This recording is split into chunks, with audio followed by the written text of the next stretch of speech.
So we have a lot in store for this hour, so I'm going to try and get this started quickly. You're going to hear from me. You're going to hear from Iliana from PrepAdviser about your applications. So let's get this show on the road. Now, before we get started, I just want to tell you guys a little bit about ExamPal, who we are and what we do. So my name is Dave, as I just said. I'm a senior tutor at ExamPal. That means I am a GMAT teacher. I have been for a while. Excuse me, and I do so through ExamPal. Now, if you've already signed up to this webinar, that means you automatically have full access to our video lessons, and you probably know our team is there to answer any questions you might have about the GMAT, about ExamPal, about anything. So what are we? What is ExamPal? ExamPal is a company a few GMAT teachers started with the understanding that students all around the globe are paying too much and they're doing it for the wrong product. And they only realize this, the students, after they complete their preparation, when it's too late. So what are most students and most study plans and courses missing? Well, are you familiar with that feeling when someone is explaining something to you and you just don't get it? I think we all probably are, right? So imagine what it's like to prepare for admissions tests such as the GMAT, the GRE, or the SATs, where these questions and these tests can have up to 10 different possible solution tools that is, and all you need to do is find the fastest one for you. And the thing is that students in the world, when they're studying, are bombarded with thousands of practice questions, tips, tricks, and shticks, which are there to help everybody in the exact same way. Now, the thing that we've realized is that there is no such thing as the explanation. I've personally taught lots of students over the years. And when a novice teacher comes to me and asks me, how do you explain this question? My answer is, to whom? How do you explain it to whom? There's no one way to explain it. And that's really ExamPal in a nutshell, okay? We don't just explain what makes the correct answer correct. We ask ourselves who you are. So we study the way you think in ExamPal, okay? And the site also studies the effectiveness of all the different possible solution strategies.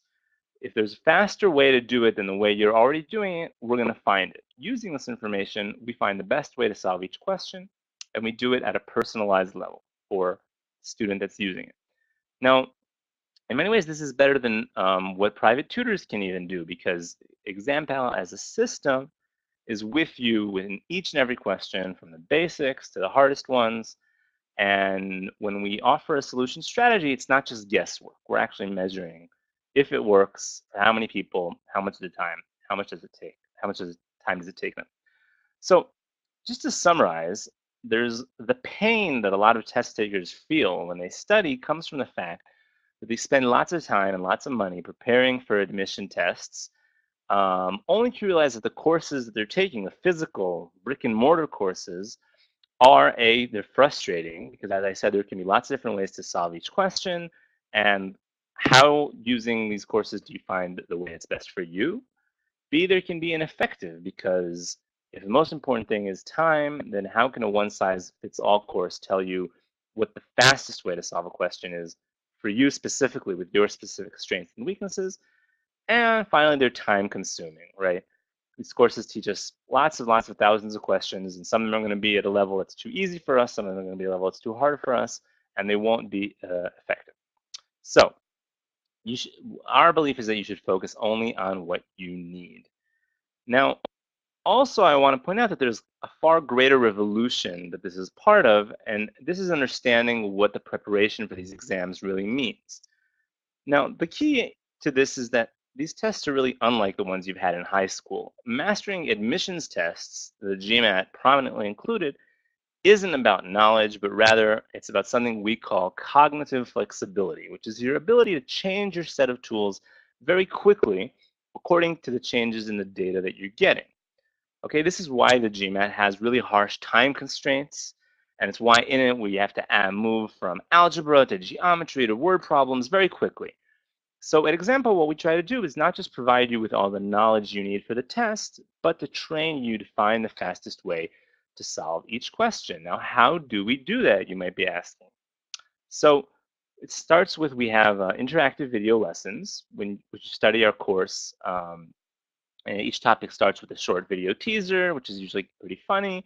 And then the lesson, and then there's an introduction, sorry, which gives you all the basic tools you need, whether it be formulas or the logic behind a new concept. And from then on, we move to a lesson in which we demonstrate how different questions can be solved using different approaches. Next, there's our special sauce, if you will, which is our practice, right? That's really where the magic happens. Each practice session for each topic starts with a diagnostic phase. So as I said, we found that there are lots of different ways to solve a question. And even though there are sometimes more than 10 ways to solve the same question, all these different ways, all these different solution tools can be divided into 3 major strategies: precise, alternative, and logical. And that's the PAL in ExamPal. So now you know where our name came from. So in the diagnostic phase, we analyze how well you're using each of these strategies. For example, this question that you see on the screen, it can be solved logically by figuring out the ratio between the numerator and the denominator. It can be solved precisely just by simplifying the algebraic expression, or it can be solved alternatively by using simple numbers and plugging them in. All of these tools can get us to the same solution, which will be obviously the same solution for all of them, right? So in the diagnostic phase, we quickly learn what your level is in implementing each of these tools. After that comes the improvement phase, okay, in which we focus on your level and we find the best questions for you to solve in order to improve your skills. Where this means being a best is, okay, but not only that, it's also finding out which tools work best for the student. And can then finally, the best part, the optimization phase, in which both the questions you see and the solution strategies you see after each question are chosen to match your own personal needs. Okay, in this question, in this example, there's a question that the system has found 4 solution strategies ranked in order of relevance for you.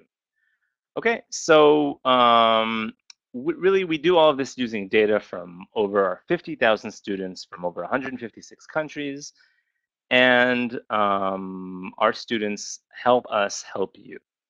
And it works. We've shown that an average user using ExamPal reaches his highest possible level with these segments of just 30 questions per topic.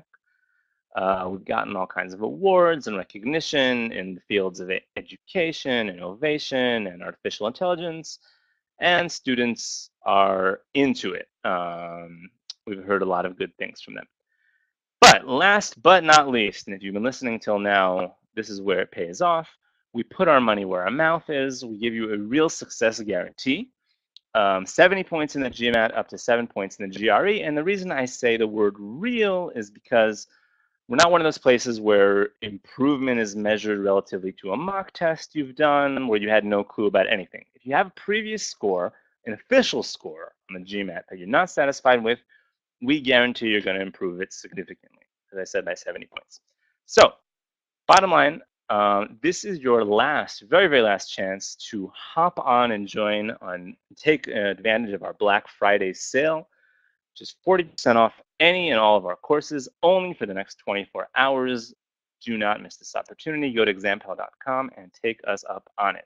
So that was just a little bit about who we are and what we do. And now what's going to happen is I'm going to hand this off to Iliana, who's going to talk to us about how business schools evaluate applicants' profiles.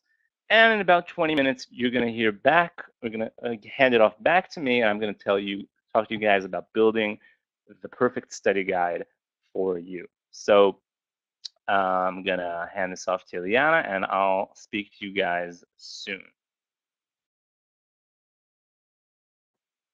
Thank you, Dave. Hello, everyone. My name is Iliana Bobova. I'm Head of Admissions Consulting at PrepAdviser.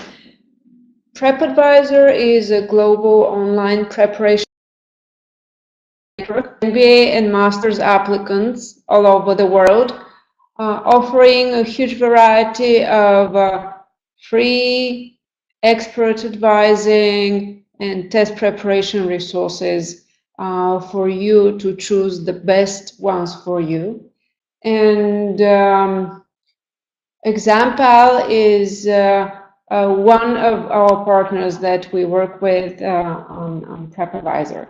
So today I will give an outline of who and how evaluates the profiles of MBA applicants.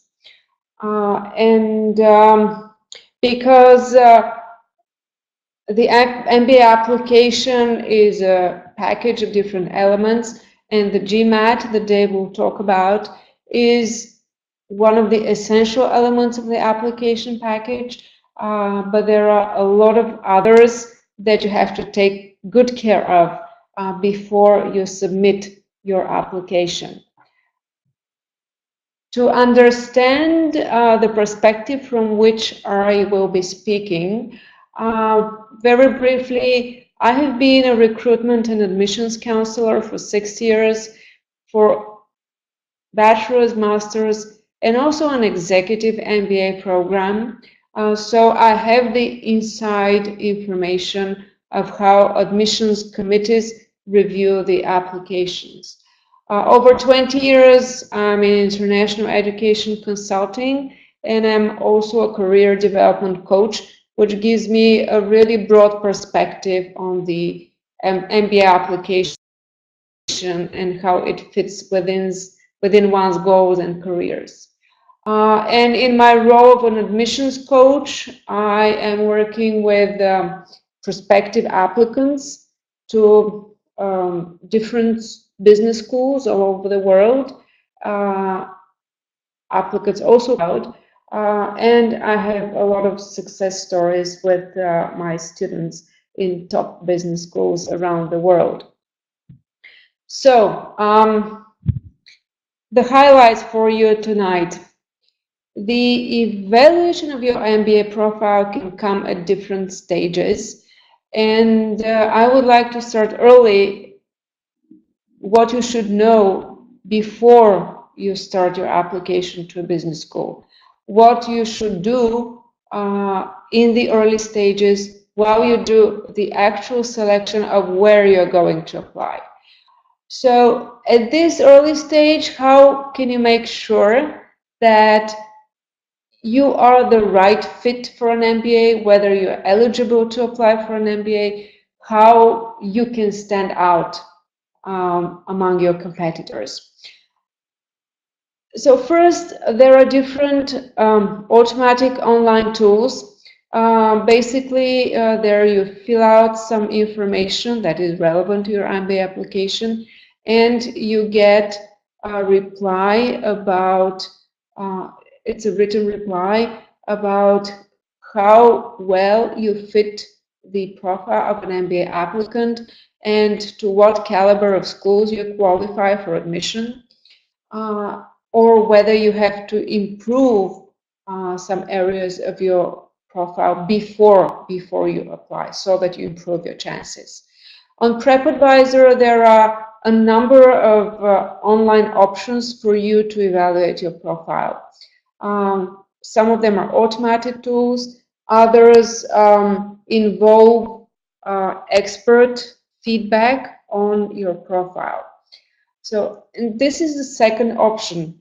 Before you select the schools where you apply, you can contact an expert or an admissions coach and have an independent feedback on your skills, portfolio, and a strategy about how you can stand out during the application process. And also, in this early stage, you can get valuable feedback from business schools admission officers themselves. Even if you're not going to apply to a particular school, or if you're wondering whether you stand chances there, you can approach the business schools and have their feedback.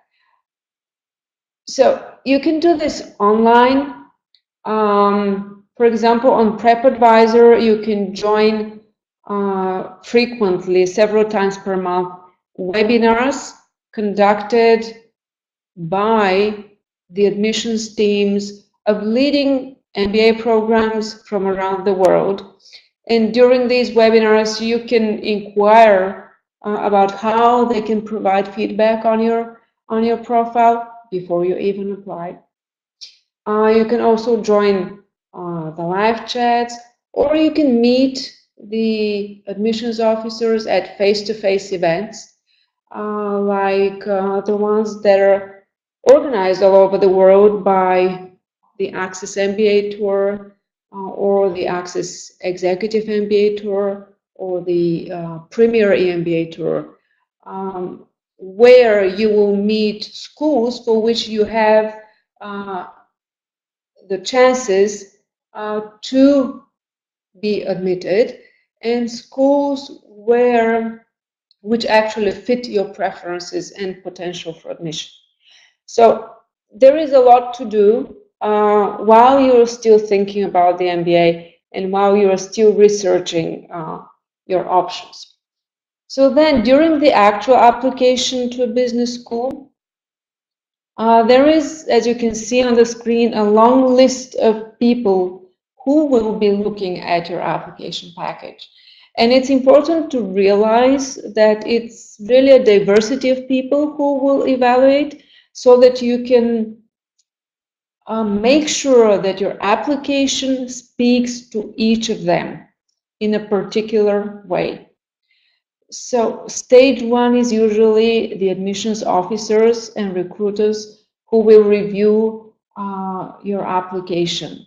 And then on a second stage, your papers and test scores and essays and academic transcripts, etc., will be reviewed by the MBA admissions director, again by the admissions officers, but also the MBA program director, who has an overview of the academic side of the program, will be looking into your application, making sure whether you have the potential and whether you have the right expectations from this program, and whether the program will be useful for you and for your career goals. Then parts of your application can be reviewed by current students or alumni, who can be involved at different stages of the application and application review process, either reviewing parts of your application or conducting some interviews with you. So they will also be providing feedback on your qualities, potential, personality, etc. And curiously enough, more and more career center directors sit on the admissions committees, because of course the MBA is all about career development and career change, but each school and each MBA program is very specific. So the career director sits on the committee and looks at your application to make sure that you have the right expectations for the school. So very simply, if the school has a good track record of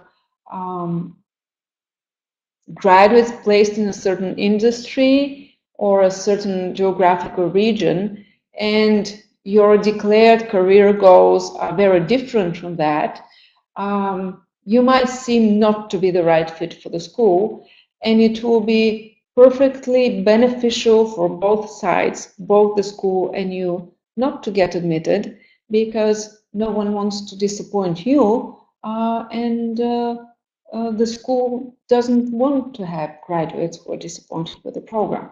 So all these people in different positions will be looking at your application package to make sure that you are the right fit for their program. So now let's disclose a little bit more what is actually the business school profile. So there is a long list of elements that are all ensured through the application process, that compile your profile and that revealed who are you and what is your potential for success in a graduate management program. So some of them are minimum eligibility requirements, like your academic qualifications. You need to have minimum a bachelor's degree, or a master's is also acceptable, but at least a first university degree, because the MBA is an academic program on the master's level. Then another requirement that is particularly important for MBA programs is your professional qualification. There is a requirement for the number of years you have in full-time work experience.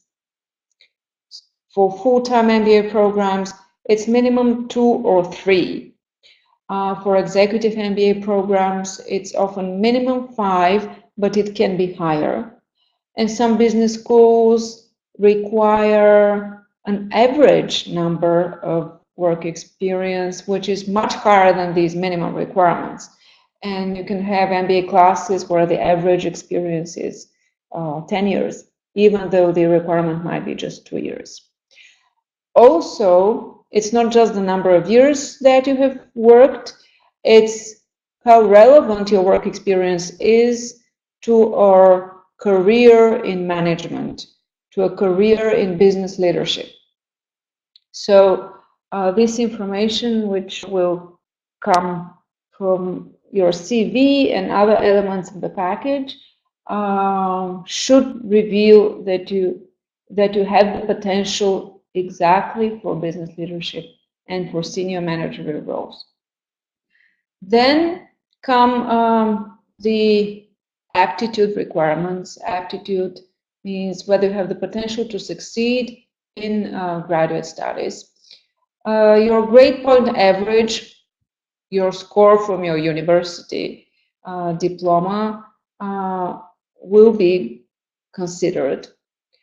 And also your academic transcripts. Although for MBA it is not that important what scores you have in your previous university degree, there might be issues if you have low scores on some subjects that are related to your business and management studies, or if you come from an academic background that is, for example, humanities or social sciences or arts, that doesn't suppose a lot of quantitative skills that are very important for the MBA studies. And here the GMAT has a big role to play. Again, they'll be looking at the quality of your work experience. What were your responsibilities so far? Did you have managerial responsibilities? Not necessarily a managerial role, but responsibilities that are related to management of people, management of time, etc. Your academic and professional interests will also be considered. And finally, all the tests that are required for admission come into play to guarantee that you have the essential skills to study in the program. So first, for non-native speakers, for non-native English speakers, there will be a requirement for a language test, either TOEFL, either IELTS, either Cambridge Advanced Proficiency exams, or other international standardized tests, providing proof that you're fluent in English for academic studies. Although many people use English in their everyday work environment, this doesn't mean that they're fluent in English for academic purposes. So that is why business schools require that applicants sit a standardized test. Then come the aptitude tests such as GMAT, and more often the GRE, general test, also now being accepted by many business schools, which test your analytical and quantitative skills. For MBA, it is not required to have a specific background in management, and the GMAT or the general jury test, they don't test any subject matter knowledge, as you will learn also later from Dave. But for example, jury has subject tests that might give you an edge depending on the focus of the program where you're applying. So overall, this is the application package and the different elements that bring information about your potential for MBA studies. Of course, as part of the application package, there are also other elements like motivational essays, recommendations, etc. But this is a different talk. It's about how to prepare the application package. Now we focus on what you have to prepare in advance in order to build a strong profile for your application. So what is the process? What happens when your application package comes to the admissions office?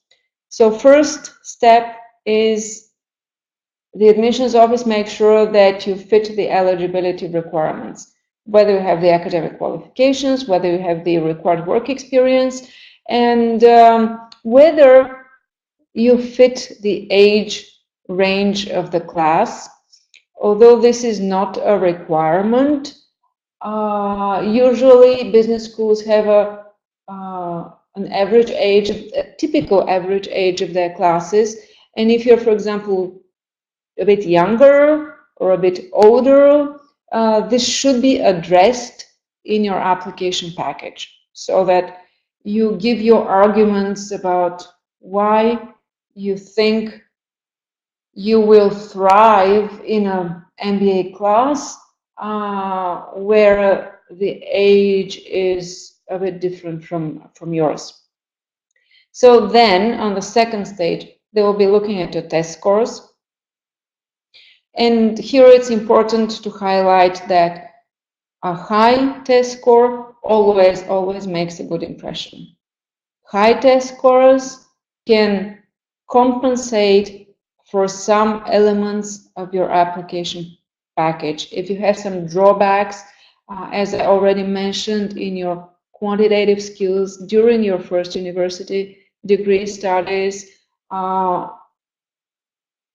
strong quant score on the GMAT will be a perfectly good evidence that at this moment you have the necessary quantitative skills.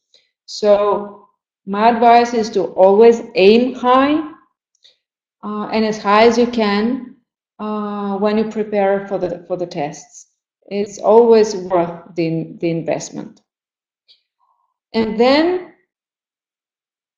in the review of your application comes the analysis of the X factors, which are demonstrated through your essays, career progression, the recommendations. The admissions committee looks very carefully into what is your potential for contribution to the program. What is your unique background and unique experiences, unique knowledge that you will be bringing into the MBA classroom? Because the MBA is very much peer learning. It's very much teamwork. It's very much the professors being facilitators for the MBA participants to learn from each other. So everyone is carefully evaluated about what they can bring into the MBA classroom. Then, through the recommendations and your career aspirations and career plan, you have to demonstrate your potential to grow during the program and after the program. And finally, you should have a clear career plan, and you should have evidence that it's realistic and that it is the right fit for this business school, that this particular program will be able to help you achieve your goals, your career goals.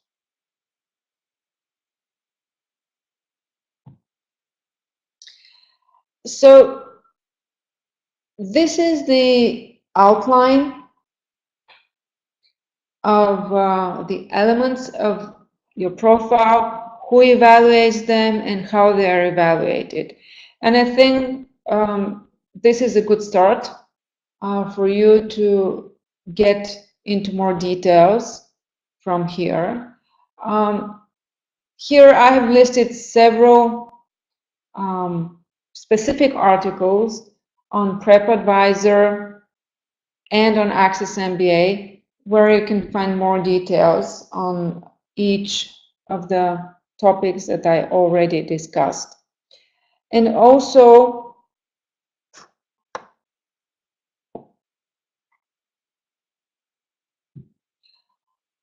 as I already mentioned, there are a lot of resources on PrepAdviser where we can discuss, including you can reach me there through the live chat on PrepAdviser and through the forum of PrepAdviser.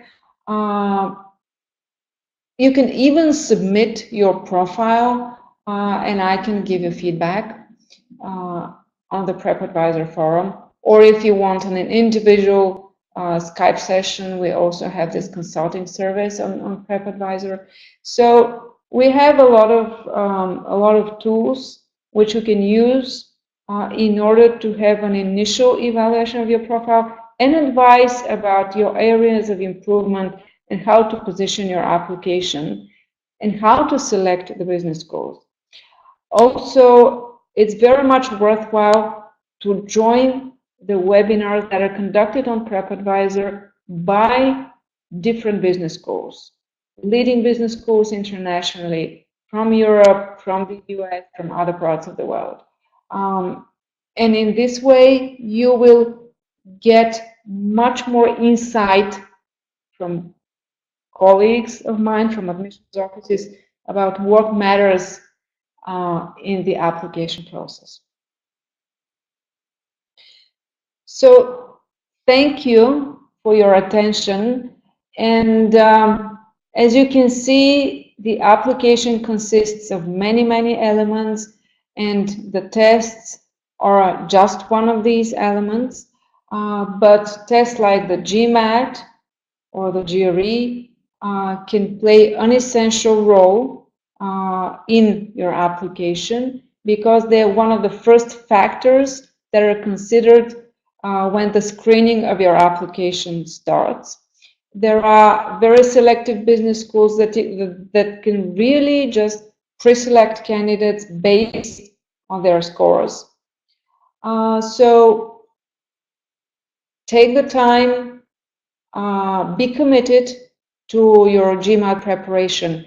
It's often the first step because depending on the score that you achieve on the GMAT, then you can actually complete your school selection, opting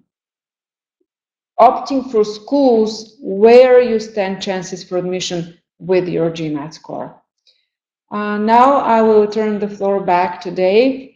I will be glad to talk to any of you through PrepAdviser. Thanks and have a nice evening. Hey, thank you very much, Iliana, and good to be back with you guys. So in the time we have left, we're going to talk about a study plan and how to build it. As in the beginning, I'd be happy if one of you can just tell me in the chat that you can hear me all right. But in the meantime, let's start talking about it. So the first question you're going to want to ask yourself when you're building a study plan is how long should your plan be? Right? Now, this question is actually made up of two separate questions. The first is, how much should I study in total, right? As in how many hours? And the second is, over how long a period should I be spreading my study? How many weeks or months? Just to make sure you guys can hear me okay? Someone could just hit me on that. I see now in the chat. Okay, great. So now we're going to answer the first question right now, and then we're going to present several different answers for the second one. So in one of our recent webinars, we had someone from GMAT, and he shared the following data with us. There's a lot of data on the screen now, so don't get lost in it. I want to direct your attention towards the short sentence in the bottom right corner. Those who score at least 600 study an average of 122 hours. Now, if you look on the left side, you're going to note that the median number of hours grows in accordance with the score that test takers get. Okay, many of the 700 plus scorers are retakers. Okay, so naturally they need time for their preparation. So the bottom line of all of this is we recommend studying for a total of 120 hours in total, and another 30 hours if you're a non-native English speaker. In the middle graph that we already looked at, it gives us a clue as to why. Now, this doesn't mean that studying over 100 hours guarantees that you're going to score 600 or more, right? Obviously, if you're going to sit in front of a piece of paper and just stare at it without knowing what to do, that's not going to get you anywhere, right? So as with other things in life, it's the quality and not just the quantity of what you do. So the real question is, what will determine if these 100 hours are enough? And that's what we're going to discuss now at length. So the second complicated question is, over how long a period should I be spending these 100, 120, 150 hours? How long should I start studying on the calendar before I'm actually taking the exam? So the real answer to this is it depends. And the main factor which shapes it is the answer to this question. How much time do you have to devote to it in an average week? Are you devoting all your time? Is it a full-time thing, or is it something you're doing alongside a lot of other things? All things being equal, though, 6 to 8 weeks is the recommended amount of time. It's not too short on the one hand. Okay, it gives you enough time to both study and to breathe, so there's no reason to get overly stressed, as you might if you're trying to prepare in a shorter amount of time. But on the other hand, it's not too long, in which case you might just get exhausted from months of studying, and you might start forgetting things as well. So if fitting in 100 to 120 hours is possible for you during 6 to 8 weeks, and it should be, even for working people who can devote evenings and weekends, this is what we recommend. So that's the short answer. And to give you an example, this plan is perfect for someone like John Doe. So John Doe, he's a first-time GMAT taker, start from scratch. He's a native English speaker, meaning he doesn't have to put an emphasis on vocabulary and memorization study, but he still should make sure to read daily news media and read maybe a novel or something like that in order to optimize his reading pace. And he should also have enough time to go over all the grammatical rules and memorize them, which is something a lot of native speakers kind of tend to neglect, and they pay the price for it. So he works a 9-to-5 job, meaning his study time will be, all of it will be in the evenings and on the weekend. So he can comfortably schedule, say, an hour and a half in the evenings during work week and 4 hours on the weekend, which isn't even that much if you think about it. So in terms of material, he doesn't really know, he's not going to know what his strengths, and weaknesses are until he starts studying. But he knows that he's naturally good, say, at quant topics, and he's more concerned about the verbal section of the exam. And the point is this plan is flexible enough to suit someone who has a few constraints during this 2-month period as well. Say, for example, John, on the one hand, he can take work off the week before the exam, but on the other hand, 3 weeks before, he has a 5-day business trip during which he won't have a second to study at all. Okay, so obviously I give you these examples not because this plan is specifically for someone like this, but that it can work for anyone who has some constraint less on this level, say about a week out of the 60 days that he has constraints in. Okay, so building a good study plan for a longer or a shorter amount of time is possible, but it's less ideal. So what we're going to do now in the time we have left is discuss the 2-month study plan in detail, and then I'm going to outline more quickly how a 1-month plan and a month plan look like. Now, obviously, a lot of us aren't going to have exactly 1, 2, or 3 months, on the calendar. between, listen to the 2 explanations I give of the plans that are around it and try to combine them in some way. Okay, so one more point before we delve into the plan. If you're retaking the test, everything that follows applies to you as well. You really shouldn't assume that you can just start off at a later point. Before you start, to take a day or two to debrief, to ask yourself what went well up till now, what went wrong, what is that you should work on. If you had a problem with knowing the material, that means you need to go and study it. Okay, if your time was that you didn't have enough time, if your problem, sorry, was that you didn't have enough time, then you need to make a plan, a time management plan, how you solve that problem. And if you're making silly mistakes, kind of the kind of mistakes that once you do them, you sort of look at it and you're like, oh, that doesn't count. I knew that. I just got confused. Then that's actually something you shouldn't ignore. That's something that there are practical solutions to work on, and you need to think of how they can be, how you can not make the same mistakes again. You might want to order the enhanced score report, which can give you an analysis. So in general, if you're a retaker, do everything again, but do it more and do it better, okay? So let's talk about a 2-month study plan. So the operative word here is plan, as in your goal is to know what you're going to do for every day for the next 60 or so days till you're doing the plan. Now, while that might sound ambitious, let's break it down into doable tasks. So the first thing is make a list of all the non-GMAT things you have to do over the next 60 days. And here, try and be thorough and overly optimistic. You know, we say to ourselves, I'm going to study every day after work for 4 hours, and I'm just going to blow off anything else, and that's what I'm going to do. But then, you know, life happens, and we can't actually do that. So try and be really realistic about what stuff you're going to have. Budget, you know, not only things that are really commitments you can't get out of, but also things that just realistically you're going to want to do. Social stuff, you know, exercise, that kind of thing, those kinds of things. And taking that into account, budget about 100 to 120 hours in the calendar over the next 60 days. Make sure that you have enough time. If you don't, maybe you should be looking at a longer study plan. Okay, but as I noted with John, this is doable even if you're working. All right, so schedule the day for studying when you're both obviously available, and B, realistically, you're going to be able to focus. It doesn't help to study between midnight and 4 a.m. if you're not going to be focused. So what does your study plan look like?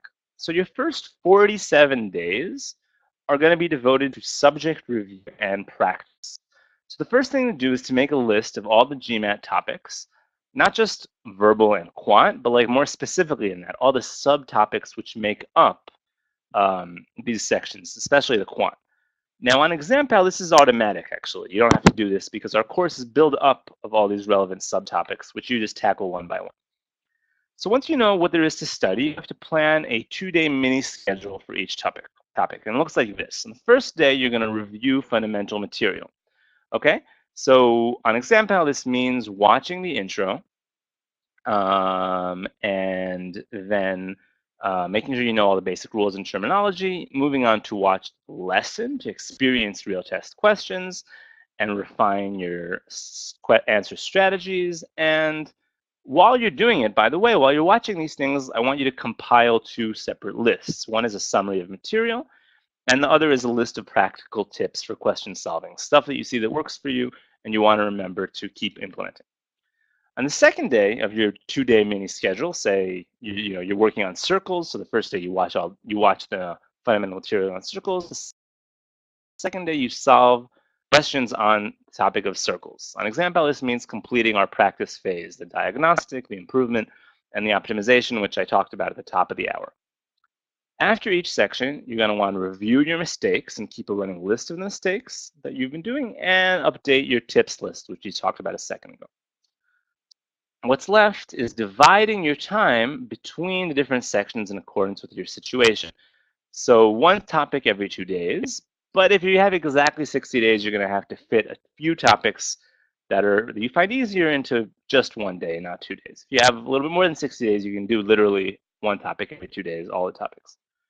Now, in addition to the subject review, parallel to it,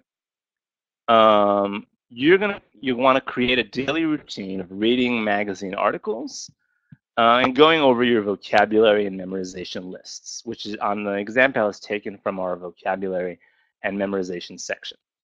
By the way, one of you asked if this will be circulated. Yes, all of you that signed up are going to get a recording of this, so you'll be able to rewind and listen to everything I'm saying again and again, especially if I'm going too fast. So take heed of that. Now, if you're a non-native speaker, going over the vocabulary memorization is really essential, and you should take up at least an hour and a half to an hour and a half daily. One last thing is take a day off a week.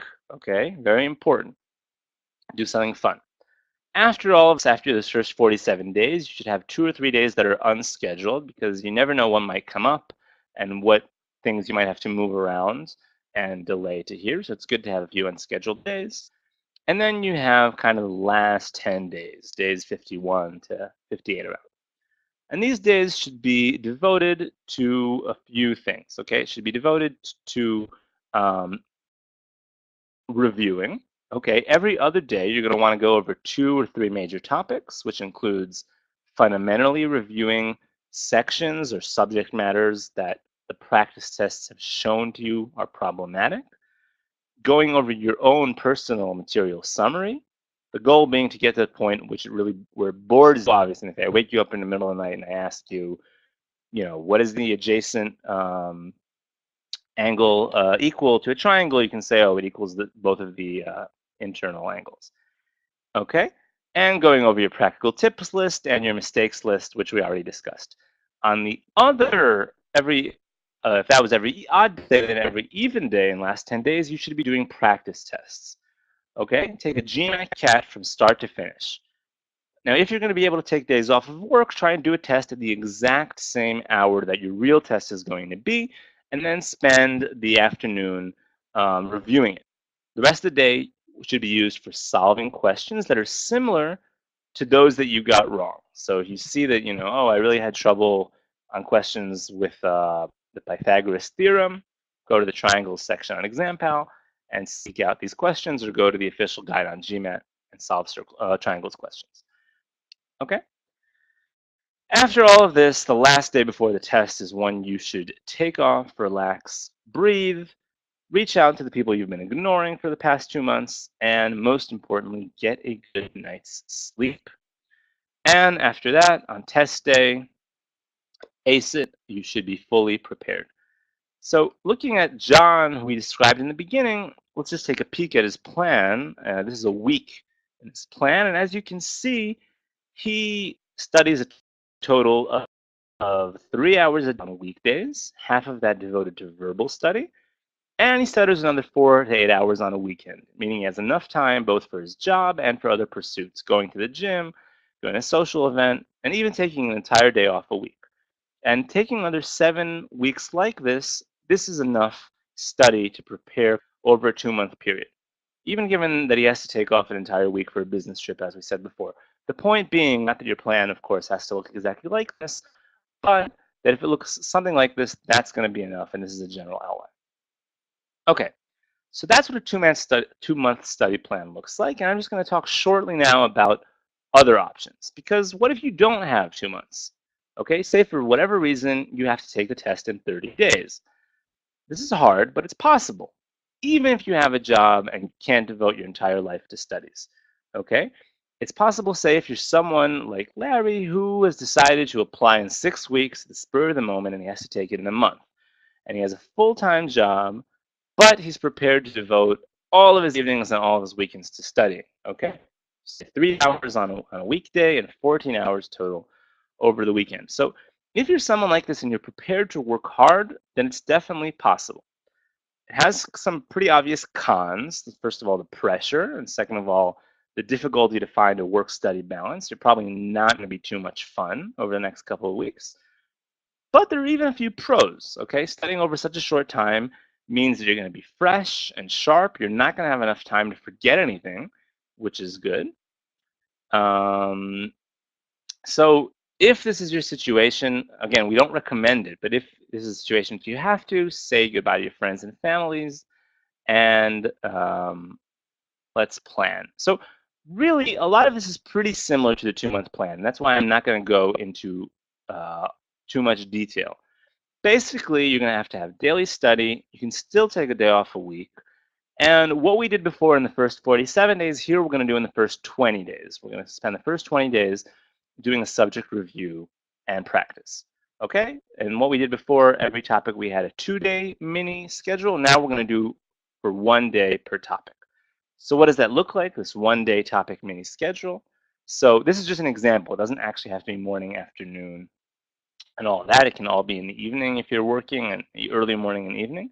But the point is that during a day of study, we're going to want to fit in both reviewing fundamental material, going over our summary and our practical tips list, and also solving subject-related questions. Are we going to have to do this, not in as much detail as we were going to do in a 2-month plan? Yes, but that's okay.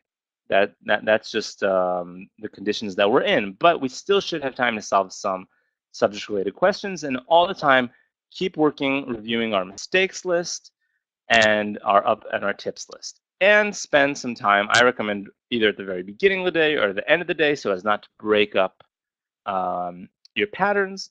Spend some time working on your grammatical skills, your reading and memorization. Okay, and then in the last 10 days, it's actually exactly like the last 10 days of the 2-month plan. On odd days, you're going to be reviewing, and on even days, you're going to be practicing. All right, here is what you're going to take the day before the test off, and on test day, you're going to show the world what you're made of. So if we look at Larry's study plan, you can see that it's quite a bit more rigid than the one we saw before, right? He goes straight from work to studying, or actually straight from studying to work back to studying, and he fits both a topic review and a practice in the same evening. And while he does give himself off 1 day off on the weekend, on a Saturday, and the other day, Sunday, he really studies from dawn to dusk. Okay, fitting 3 separate topics in. It's not easy, but with 30 days like this, Larry can be prepared for the test, and so can you if you're willing to work this hard, and this is something like your situation. Now, real quick, I'm going to talk about one last type of study plan. You might want to take a test in 90 days, okay? But now, as I said before, this is not what we recommend, but it still might make sense for some people. Say someone like Tammy, who's a first-time test taker, but really has a very busy life. So much so that she can only set aside 2 hours of studying 3 times a week during the work week. Can't take off any work before the test. She can study significantly more on the weekends, but she has a few other serious constraints. Say, for example, a month in, she has a family vacation, and a month after that, she has to take an entire week off to prepare a presentation for work. This is the type of time pressure that can push someone to go for a 90. Okay? So I want to reiterate, though, this plan is meant for those who are really extremely busy. It's not recommended if you simply think that you're going to study a lot and you think the more time studying, the merrier. The truth is 3 months is a very long time, and it's probably too long.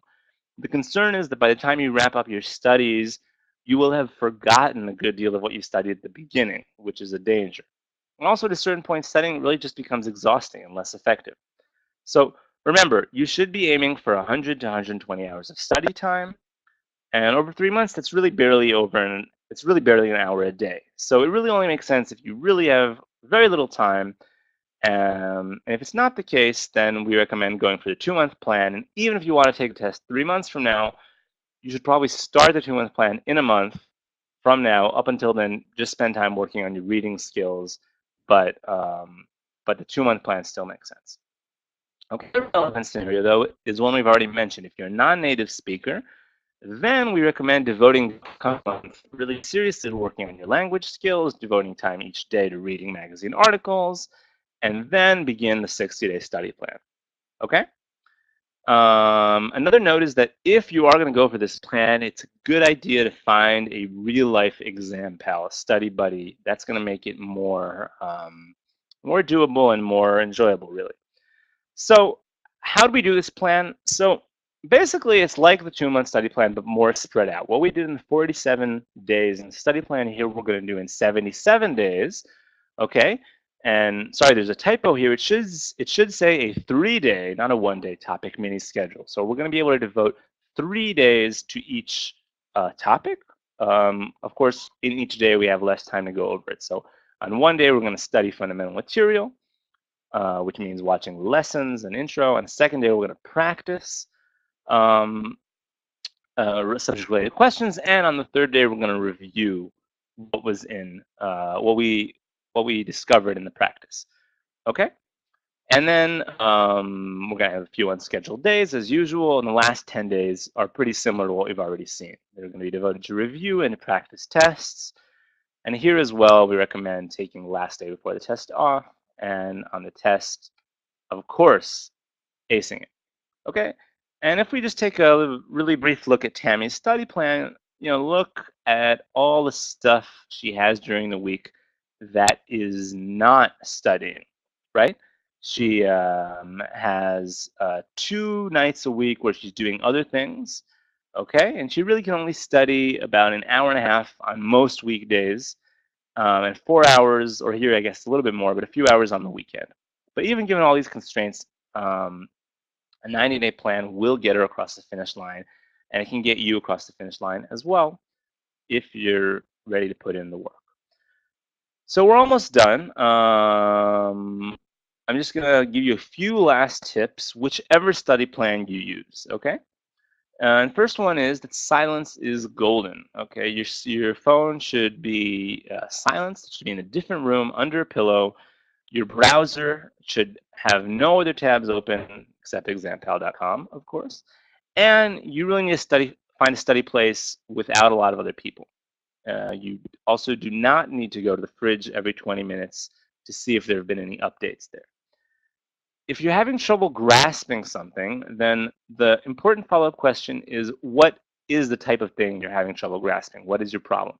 If it's something small, if you just something that material you find confusing, push it to the review days at the end of the test. Don't get caught up. If it's something fundamental, you really say that you don't understand the logic of absolute value, then you really should prolong the time devoted to it and shorten the time given to some other subject, okay? But don't, however, by any means erase any subject from your schedule entirely, even if it's one you feel confident about. Being good at a subject is nice, but we want to be great at it. Remember, another thing is that remember that mistakes are opportunities, okay? Research your mistakes, ask yourself, why did this happen? What needs to be done differently? Keep a running list of different mistakes types, examples, tips on how to approach them correctly. You're really better off doing 500 questions and really understanding them than doing 10,000 questions robotically. Lastly, or almost lastly, get 8 hours of sleep every night, no exceptions, and exercise is highly recommended. So we're pretty close to being done, and before we finish, we want to tell you guys thank you for being with us and with PrepAdviser, and we want to reiterate our special offer to you, which I mentioned before. Just for the next 24 hours, it's the last chance to take part in our Black Friday sale, in which you can save 40% on any of our GMAT courses. So go to ExamPal.com and take us up on it. So that's really it, guys. Oh, by the way, keep in mind, if you've already taken the GMAT, you're going to be also eligible for our Success Guarantee program, which I mentioned at the beginning, which we guarantee 70 points improvement. So look that up on the site. Take us up on that. That's pretty much it. I hope this has helped you think about your upcoming weeks and months prior to the GMAT and how they should look. If you've signed up and you have, you're going to get a recording of this webinar so you can re-listen. And I'm here to answer questions in the chat now. I'm going to be here for a few more minutes, but more importantly, at ExamPal.com, we have 24/7, we have chat going in which me and my fellow teachers are always available to answer you. So really feel free to try us and you'll see how fast we will respond. So that's it, guys. I hope I didn't speak too quickly and you guys understood what I was saying. And as I mentioned, I'm going to be here in the chat. So see you guys on ExamPal.com. See you in future webinars. Thanks for being with us. Have a good one.